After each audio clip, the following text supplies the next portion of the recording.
একজন মানুষ সবচেয়ে বেশি প্রভাবিত হয় বন্ধুর কারণে, সঙ্গের কারণে, সঙ্গর কারণে।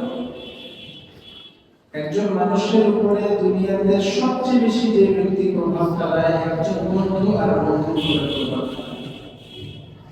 একজন বন্ধু তার পিতা মাতার যারা যে পরিমাণ প্রভাবিত হয় না, তার বন্ধুর দ্বারা সে তার চেয়ে বেশি প্রভাবিত হয়। এটা জরিপ করলে পাওয়া যায় এবং আল্লাহর কোরআন এই ব্যাপারেও সাক্ষ্য দেয় যে দুনিয়াতে চলার ক্ষেত্রে মানুষের বন্ধু অত্যন্ত জরুরি। মানুষের সঙ্গ থাকতে হবে, বন্ধু বান্ধব থাকতে হবে। আজকে আমরা এই বিষয়ে আলোচনা করব। বন্ধু যেহেতু থাকা জরুরি এবং আমার উপরে সবচেয়ে বেশি আমার বন্ধুর প্রভাব পড়ে, সেক্ষেত্রে আমার বন্ধু কেমন হওয়া উচিত।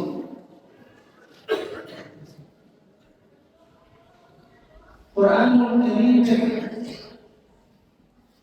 কিছু আয়াতগুলো আমি বিভিন্ন জায়গা থেকে পড়েছি।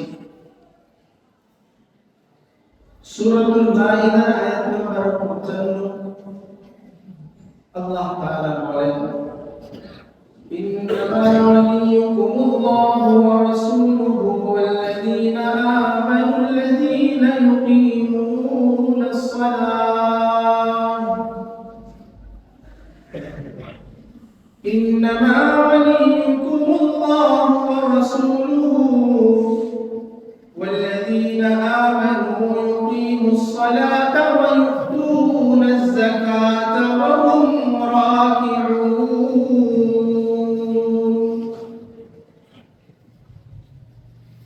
আল্লাহ তাআলা বলেন, প্রকৃত মানুষের বন্ধু কারা হবে?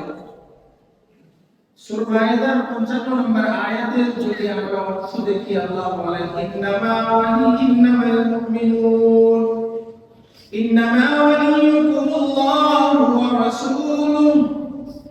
এক নাম্বার মানুষের প্রকৃত একমাত্র সর্বোত্তম সর্বোচ্চ তালিকায় যার নাম বলে তিনি বলেন আল্লাহ। তিনি বলেন কে? আল্লাহ। ইন্নামা ওয়ালিয়ুকুমুল্লাহ, আল্লাহ বলেন এক নাম্বার তোমার বন্ধু হবে কে? আল্লাহ। ওয়া রাসূলুহু, আমার দ্বিতীয় বন্ধু হবেন আল্লাহ রাসূল। অর্থাৎ শীর্ষ তালিকায় বন্ধুত্ব হবে আল্লাহ এবং তার রাসূলের সাথে। ওয়াল্লাযীনা, এখন আসে দুনিয়াতে, ওয়াল্লাযীনা আমানুল্লাযীনা ইউকিমুনাস সালাহ।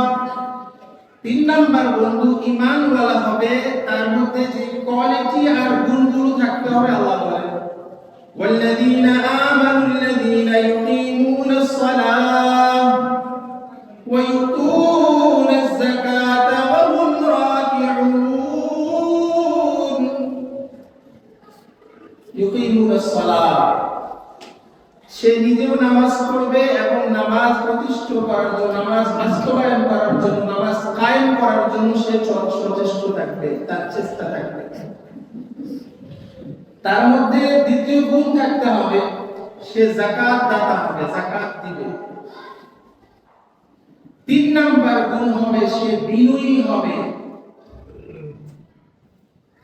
অর্থাৎ ইউকিমুনাস সালাহ, নামাজ দেওয়ার উদ্দেশ্য শারীরিকভাবে যে কাজগুলোতে শরীরের যা প্রয়োজন হয় সর্বক্ষেত্রে সে মানবে কাকে? আল্লাহ।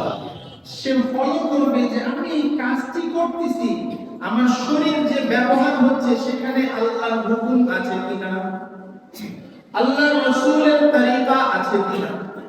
এই দুইটি জিনিসকে শারীরিক সব কাজের মধ্যে ইউকিমুনাস সালাহ বিভিন্ন জায়গায় কোরআনে যেখানে দেখা যাবে যে নামাজ, যাকাত, এই দুইটা বিষয়ে আলোচনা হয়। নামাজের দ্বারা শারীরিক যত ইবাদত হতে পারে সব বোঝানো হয়। যাকাতের দ্বারা আর্থিক যেখানে অর্থ ব্যয় হয়, এই ধরনের যত ইবাদত হতে পারে সব বোঝানো হয়। তবে যাকাতের মানে শুধু এটা না, বাৎসরিক যেটা যাকাত দেয় এটা না, মালের সঠিক ব্যবহার আল্লাহর হুকুম অনুযায়ী হচ্ছে কিনা এটা হবে দেখার বিষয়।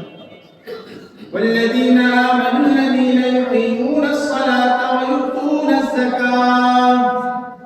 মাল খরচ করার ব্যাপারে সন্তুষ্ট দেখবে কার? সন্তুষ্ট করবে কাকে? আল্লাহর সন্তুষ্টির জন্যই কাজটা করতে হবে। যাকাত মাল খরচ করার ব্যাপারেও তাই, শরীরের ইবাদতের ক্ষেত্রেও তাই। ওয়াহুম রাকিউন, অর্থাৎ রুকু করবে বলে এখানে বোঝানো হচ্ছে এবং বিনয়ী হবে। যদি এর ব্যাখ্যায় যায় তাহলে একথা বলা যেতে পারে, যেখানে তার আল্লাহ তার রাসূলের বাণী চলে আসবে সে দুনিয়াতে আর কাউকে মানবে না, সব অপেক্ষা করে নিজের মাথাকে নত করে দিবে। এই কোয়ালিটি যার ভিতরে থাকবে সে আমার প্রকৃত বন্ধু হতে পারে। ঠিক তদ্রূপ ভাবে আমার ভিতরে যদি এই গুণ না থাকে আমিও কারো বন্ধুত্বের যোগ্য না। আমার ভিতরে যখন এই গুণগুলো থাকবে তাহলে আমিও আরেকজন মুমিনের বন্ধু হতে পারি, আর আরেকজনের ভিতরে যখন এই গুণগুলো থাকবে সেই হতে পারে আমার বন্ধু হতে পারে। কেন দুনিয়াতে দেখেন মানুষ সবচেয়ে বেশি, আমি যা বললাম, সবচেয়ে বেশি প্রভাবিত হয় বন্ধুর মাধ্যমে। দেখেন বাবা মা সন্তানদেরকে শিখায় না, সবকিছু শেখানোর সুযোগ হয় না। কেন? একজন সন্তানের স্টুডেন্ট লাইফ, পড়াশোনার জীবন, খেলাধুলার জীবন তার পরিবারের সাথে না, বেশিরভাগ সময়গুলো বাইরে কাটে। বাসায় সকালে একটু সময় বা রাতে ঘুমানোর সময়, বাকি পুরোটা টাইম তার ব্যয় হচ্ছে কোথায়? অন্যদের সাথে, তার বন্ধু মহলে অন্যদের সাথে তার সময়গুলো ব্যয়। সেই ক্ষেত্রে মানুষ প্রভাবিত হয় তাদের মাধ্যমে। একটা ছেলে, সে ভালো ফ্যামিলির ছেলে, সে কিনা কোনো নেশায় আসক্ত না, তারপরেও দেখেন ওই ফ্যামিলির ছেলে কিছুদিন পর নেশায় আসক্ত হয়ে যায়। কিভাবে হয়ে যাচ্ছে? তার পরিবারের কেউ শিখায় যায়। সে কার দ্বারা প্রভাবিত হয়েছে? তার কোনো একটা বন্ধু যদি সিগারেট খায়, তাকে যদি অফার করে, সে বলে না, সিগারেট খেলে আমার সাথে, শুরুতে বলবে সিগারেট খেলে আমার সাথে কথা বলে, দূরে থাকবো, আমার সামনে আসা যাবে না, আমি বন্ধু সহ্য করতে পারি না। দেখা যায় একদিন, 2 দিন, 10 দিন যেতে যেতে সে বলে দেখি আমি একটা টান দিয়ে দেখি কেমন লাগে। আপনার ছেলে মোবাইলে থাই গেম খেলা বা জুয়া খেলার আসক্ত না, কিন্তু তার বন্ধু সার্কেলে সে কি করে? থাই গেম খেলে বা জুয়া খেলে, যার কারণে আজকে জেনারেশন নষ্ট হয়ে যাচ্ছে। পিতামাতার অর্জিত সম্পদ দিয়ে দামি ফোনগুলো খুব আগ্রহের সাথে সন্তানদের হাতে তুলে দেওয়া, আর এই সন্তানগুলো দেখা যাচ্ছে জুয়ার গডফাদার হয়ে বসে আছে। এবং মজার বিষয় হলো এর পড়াশোনা যা হয়েছে হয়েছে, এর চরিত্র যা হয়েছে হয়েছে, লজ্জা লাগে ওই সকল অভিভাবকের কথা ভাবতে আর বলতে। যখন তার ছেলে উপার্জন করে টাকা আনে এই গেম খেলে, তখন আর পিতামাতা সন্তুষ্ট হয় না ওই একবার আনন্দের সাথে টাকা গ্রহণ করতেছে। ঘরের ডেকোরেশন যদি হচ্ছে ওই টাকা দিয়া, আর ফ্যামিলির কোনো আপত্তি থাকে না। কিন্তু আপনার পাশে আরেকটা ছেলে ওই গেমের আসক্ত হয়, সংসার নষ্ট করে ফেলতেছে, সংসারের জিনিস চুরি করে বিক্রি করতেছে, আরেকজনের বাসায় চুরি করে সে এই গেম আর জুয়ার আসক্ত হয়ে যাচ্ছে। সবাই তো আর জিতে না, কেউ তো হারতেছে। তো এই সমাজের ছেলে যেখানে লাভবান হচ্ছে, আরেক ছেলে সন্তান সেখানে ক্ষতিগ্রস্ত হচ্ছে।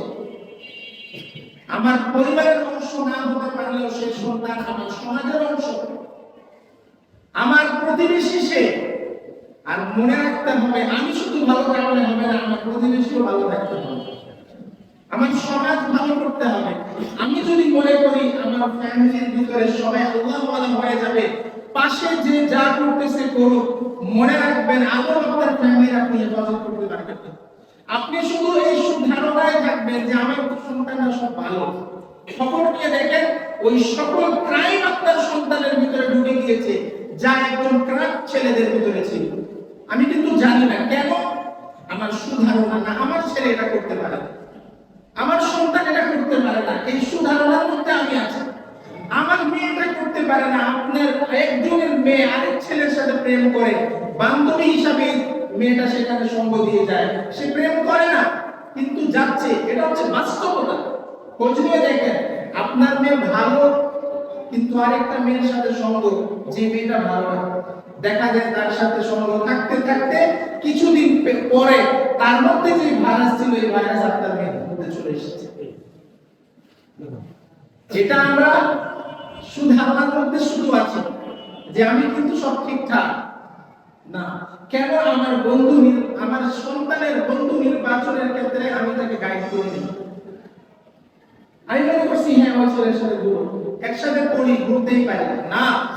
শতভাগ ছোটবেলা থেকে আপনার ছেলে কাদের সাথে আপনার সন্তান উঠা বসা করবে, কাদের সাথে চলাফেরা করবে, শুরু থেকে শেষ পর্যন্ত তাকে গাইড করা আপনার দায়িত্ব। কিন্তু আমাদের সমস্যা হচ্ছে কোথায়, যদি এই ছেলেটা ক্ষতিগ্রস্ত হয় তখন আমি গালমন্দ শুরু করে দেই, তার সাথে ঘুরলি কেন বলে আজকে এরকম হলো। আর ঠিক যদি ওই ছেলে জুয়ার টাকা উপার্জন করে যখন বাসায় আসবে, আর বাবা মা ওই সঙ্গ ছাড়তে আর করবে না, ঠিক আছে সমস্যা নেই। বিষয়টা ভালো লাগতে পারে, খারাপও লাগতে পারে, কিন্তু সমাজের বাস্তবতা হচ্ছে এটা।